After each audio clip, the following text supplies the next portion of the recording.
బలవంతపు బంధాలన్నీ కూడా రోజు రోజుకి మన మనసుని బలహీనపరుస్తాయి. మనల్ని నిజంగా ఇష్టపడటం లేదు కాబట్టి అస్తమానం మనల్ని బాధ పెడుతూనే ఉంటాయి. ఆ బాధ వలన మానసికంగా బలహీనపడాల్సినటువంటి పరిస్థితులే ఎక్కువగా ఏర్పడుతూ ఉంటాయి. అందుకోసమని బలవంతపు బంధాలని వీలైనంత వరకు వదిలించుకునేటువంటి ప్రయత్నం చేయాలి. ఒకవేళ వదిలించుకోలేనటువంటి దగ్గరి బంధమే అయితే కనుక మనము మరింత బలంగా మారటానికి ప్రయత్నించాలి. అవతలి వాళ్ళు మనల్ని ఎంతలా బలహీనపరచాలనుకున్నప్పటికీ మనం మరింత బలంగా మారేలాగా దృఢంగా మనల్ని మనం ఎప్పటికప్పుడు ధైర్యాన్ని మనలో మనం నింపుకుంటూ ముందుకు వెళ్ళాలి.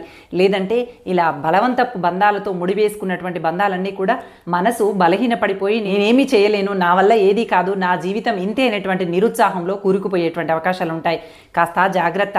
బలవంతపు బంధాలతో కలిసి సాగాలి అంటే మీ మనసుని మరింత దృఢంగా మార్చుకోవాలి అనేటువంటి విషయాన్ని మర్చిపోకండి. మీకు మీరే తోడై నీడై మిమ్మల్ని మీరే మానసికంగా స్థిరపరచుకోవాలి. అప్పుడే ధైర్యంగా ముందడుగు వేయగలుగుతారు.